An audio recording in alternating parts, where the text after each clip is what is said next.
BB will lead us in the pledge to the American flag, and Mr. Pierce will lead us in the pledge to the Texas flag. Charles. Join me if you would. Heavenly Father, thank you for bringing us together today in this place to do your work. As we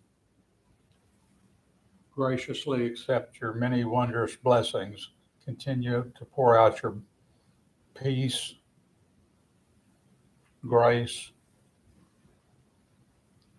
and benefits that you have provided for us to do your work. As we many times see in the picture, we see you holding your hands out, and I take that as a wisdom to keep us out of the bar ditches and keep us on the path. Help us seek that path and grant us the wisdom and the insight to do as you would have us do. Look up kindly upon this group, those assembled here, and all the lives that we touch on a daily basis. Forgive us when we fall short of the path that you would have us follow. And the Lord's people said, Amen. Amen. Thanks, sir. Please join me in the pledge. I pledge allegiance to the flag of the United States of America and to the republic for which it stands, one nation, under God, indivisible, with liberty and justice for all. Honor the Texas flag. I pledge allegiance to thee, Texas, one state, under God, one and indivisible. Thank you, gentlemen. Here's a quorum. The meeting is being recorded. It's a time for members of the public to have opportunity to speak, as well as members of our public outside this room to be able to follow this meeting online. First item on the agenda today is to consider approval of the minutes of the regular board meeting of June. Is there a motion? So moved. Second. Motion has been made and seconded. If you favor the motion, you say aye. Aye. Next item is the chairman's update. Time for members of the public to speak if they wish. Anyone here wish to speak to the board? Seeing none. Now the chancellor's report. Thank you, sir. I'd like to begin with Dr. Carter. He's going to give an update on Europe. Actually, just to clarify, my two items ran together on the agenda. It's actually a Europe update, and then I will be sharing with you the name of my replacement as Deputy Chancellor. So with regard to Europe, the Tri-Services vocational contract ends next Monday, July 31. I believe the last time I stood before you, I misstated that as June 30th, and I realized that later. But it is July 31. As previously shared with you, the remaining services are those provided under the small arms maintenance contract, and that contract ends September 30th. We are on track, no issues at this time. The government is still in the process of selecting the contractor for the follow-on. While the initial plan was for the college to exit Europe completely, we saw an opportunity to maintain a full-time presence, a virtual presence over there in Europe. We learned through the pandemic that our folks were able to serve students in both Europe, Africa, and the Middle East remotely. So while we've wound down the operation, we did retain one employee by the name of Dr. Ansika Rusa, and she is the Europe advisor, providing advising services, registration, primarily with online courses, of course. And she will also assist, she continues to assist Dr. Garrett. She plays a key role in our reaffirmation process, and she is the point of contact for the government with our online child development contract there in Germany. So we have plenty to keep her busy. She is promoting CTC in multiple platforms. Because of her location, she is able to serve students in those time zones real time. So we are very fortunate to have her, to retain her at this time. Second item, any questions? I'm sorry. No. Okay. Second item, Deputy Chancellor, Finance and Administration. Mr. Mark Harmson was selected to replace me as the Deputy Chancellor, Finance and Administration. Mark has a combined 25 plus years of executive and senior management experience in both higher education and healthcare.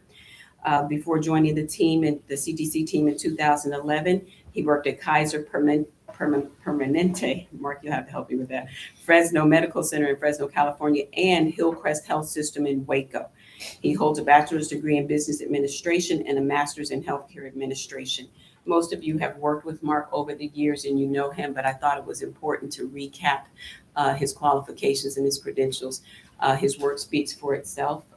He's come before you many times, and I think you would, if you spoke to the CTC team, his colleagues, subordinates, and those he works with on a regular basis,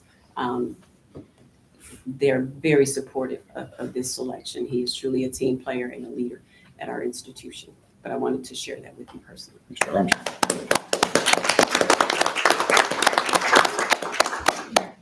Thank you, Dr. Carter. You want to stand up? Okay.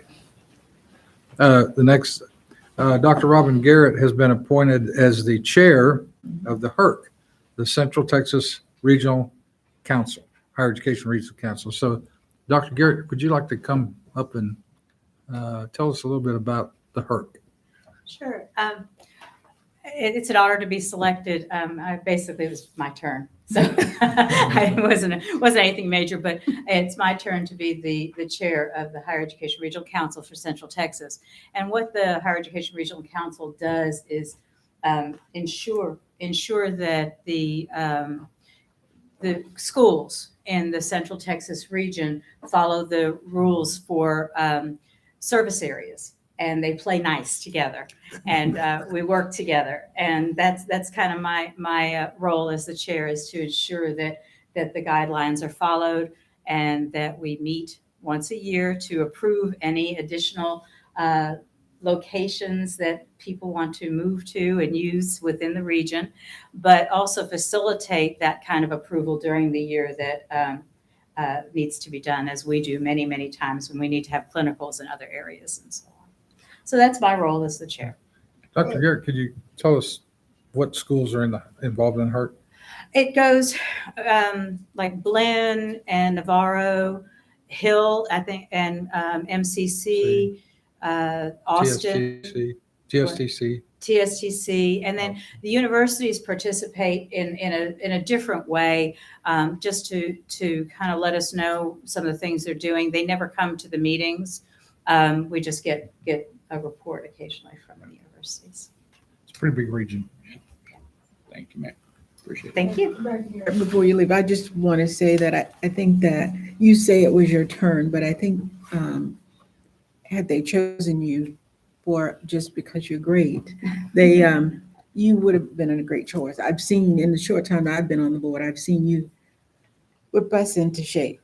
You've gotten things, the tough things that nobody wants to deal with, following policies and procedures. You're good at that, and your colleagues think you're good at that Thank too. you. So I appreciate you and congratulations. Calls me the po-po. Yeah. Okay, well, I was being nice. That's Thank kind of you. the same thing that I was saying too. Thank you. Okay, we got some photographs or pictures up here. Let's see what we got. First thing, Don Armstrong. Oh, On July the 5th, Don came out and met us at the administration building, and we gathered and had a few good words for him, and gave him a couple of presentations, one from the college and one from the foundation. So he was most appreciative, and thank all of you who were there. But good for Don. Yeah. The next one, Dr. Bach. Good afternoon.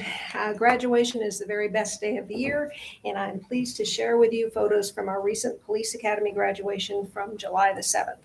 If you're wondering what BPOC or BPOC stands for, it's Basic Peace Officer Course. We run 4 cohorts per year, and so they are designated as Alpha, Bravo, Charlie, and Delta.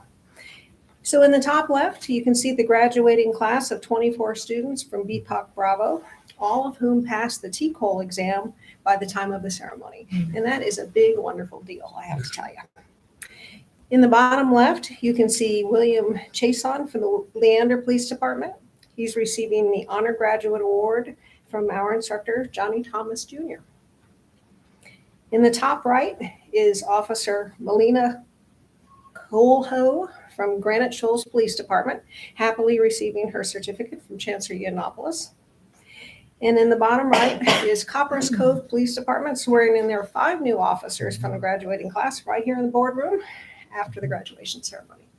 So we do this 4 times a year. You're always welcome to come and join us. It is a wonderful, glorious day. Any questions? Okay, thank you. Thank you, Dr. Brock. Cynthia, talk about the Campus Bowl. So 2 minutes or less. So I'm trying. Okay.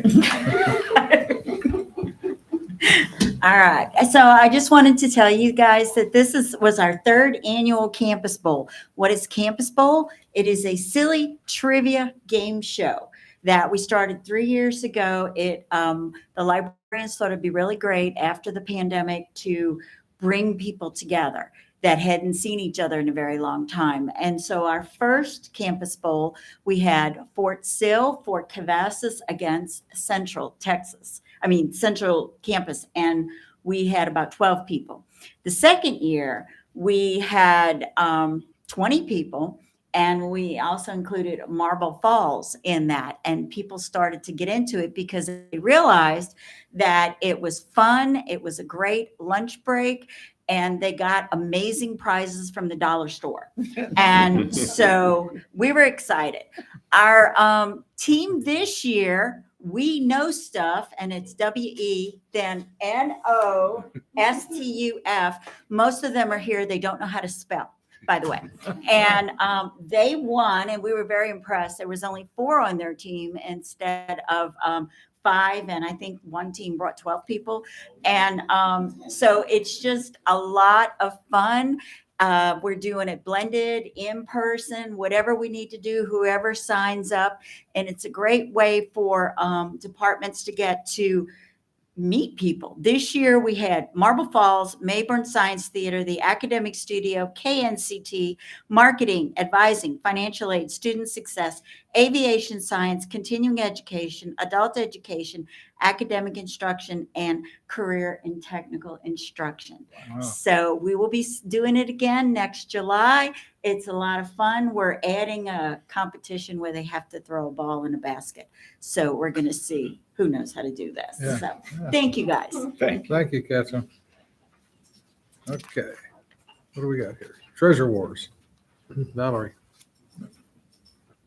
Good afternoon. Afternoon. On Saturday, July 15th, the CTC Foundation co-hosted the Treasure Wars Collegiate Edition with TAMU CT at Warrior Hall, that's directly located at Texas A&M on their campus. The event was a spinoff of the A&E TV show Storage Wars with Bubba and Ricky Smith from Lampasas, and the 2 gentlemen were our celebrity auctioneers. We had approximately 211 guests in attendance, and auction boxes sold the day of the event, totaling $18,200.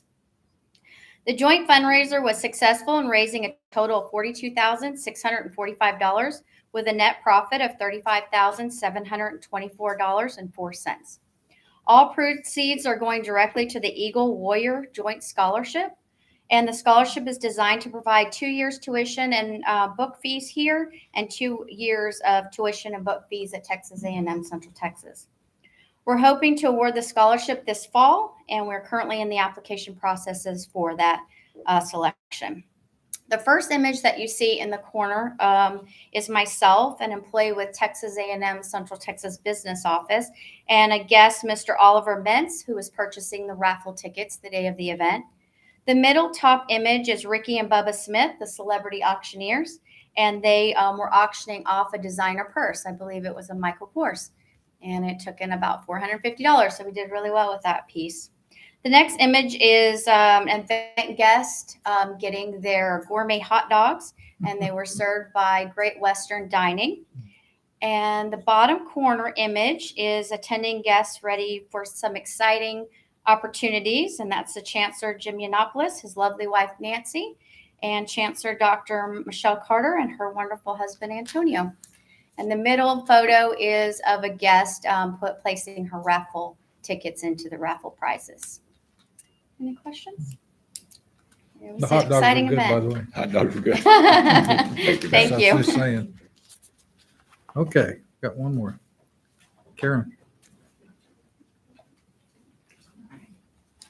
So we had a huge turnout at Saturday's annual open house event. 270 prospective students or current students, along with their family and friends that they brought with them, attended the event here on campus. So attendees were able to meet with academic departments and talk with representatives from admissions, financial aid, Veterans Affairs, advising, among other areas.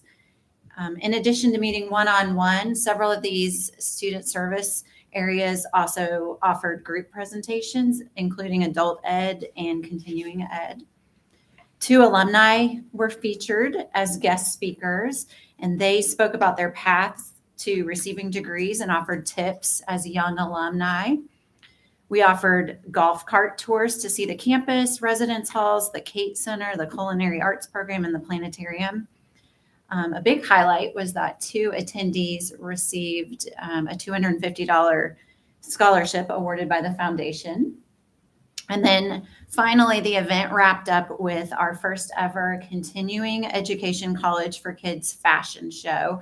That's the picture on the bottom.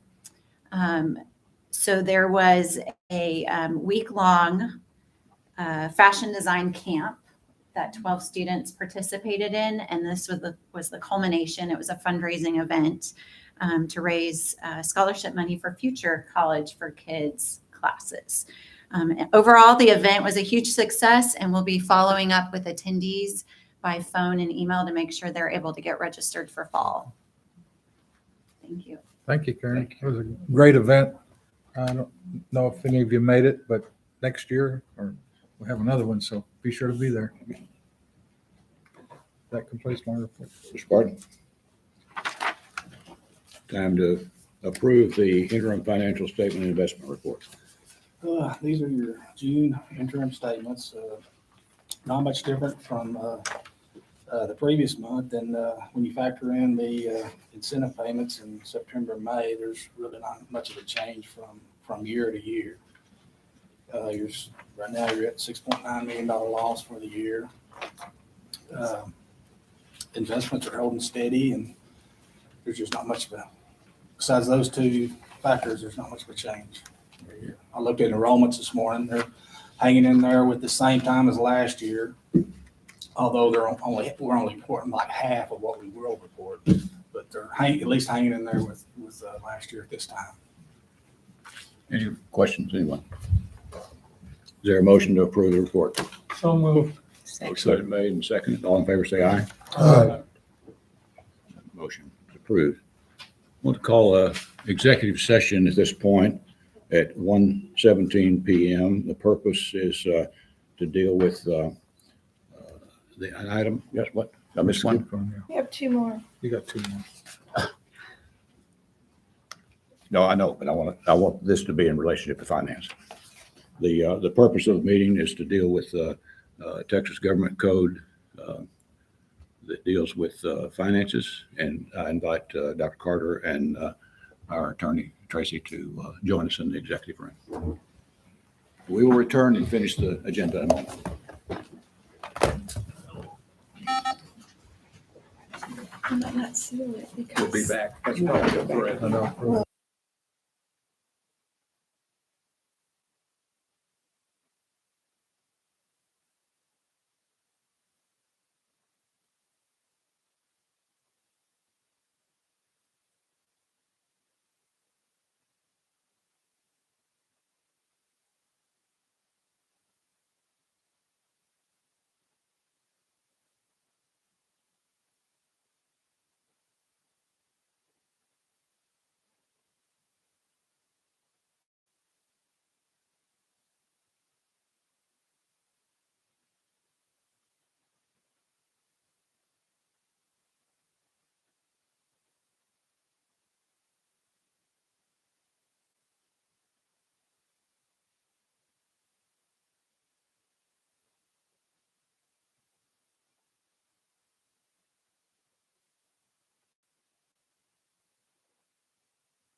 patience, the board has heard a recommendation from Dr. Aaron, and there is a motion.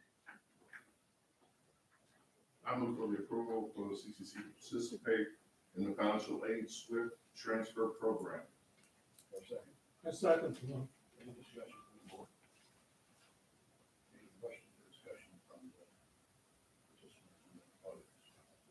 If you favor this motion, signify by saying aye. Aye. Any opposed? Thank you. Thank you, Dr. Next item on the agenda is item 7, discuss and consider purchasing a plumbing basic fuel power learning system.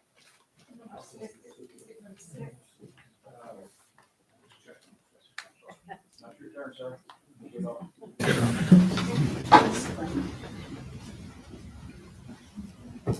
Thank you, ma'am. As you are probably aware of, our current marketing agency's contract will expire on August 31st. We've just finished up an RFP process where we followed state law and CTC policies to evaluate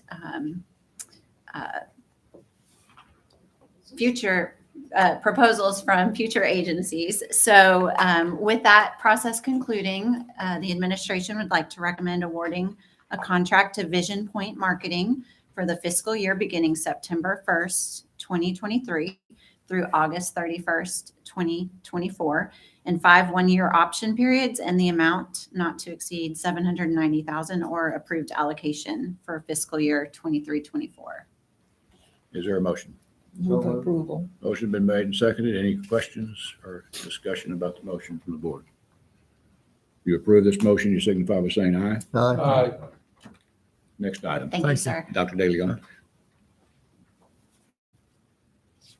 Now, the plumbing fuel power learning system. Now we get there. Thank you. Good afternoon, distinguished members of the board. I request approval to purchase a plumbing basic fuel power learning system in the amount of $85,050, pardon me, and an electrical AC/DC learning system in the amount of $79,518 for a total amount of $164,568. Is there a motion to approve? So moved. Motion been made and seconded. Any questions, discussion on the motion? If you approve the motion, you signify by saying aye. Thank you, Dr. Daly. Thank you also very much. Item 8 is a moment for the board to receive the evaluations of both the chancellor and the general counsel. And so because it's been so much fun, we're going back into a brief executive session. Did we have all these turned in? She's got something she's in her hands. Yes, please join us. Thank you. Lift this chair up. I know.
You may be thin enough to squeeze through there, but I don't think I'm gonna make it.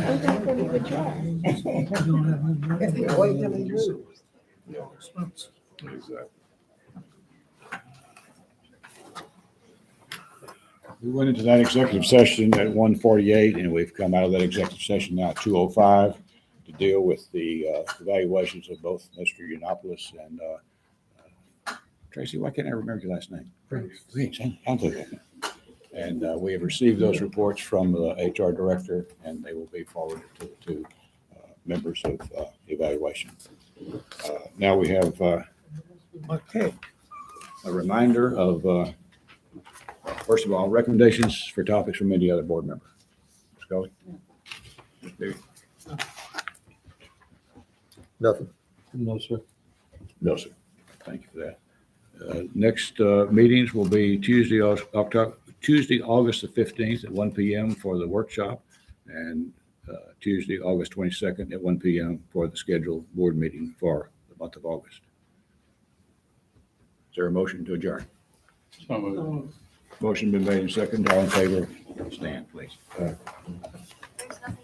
See.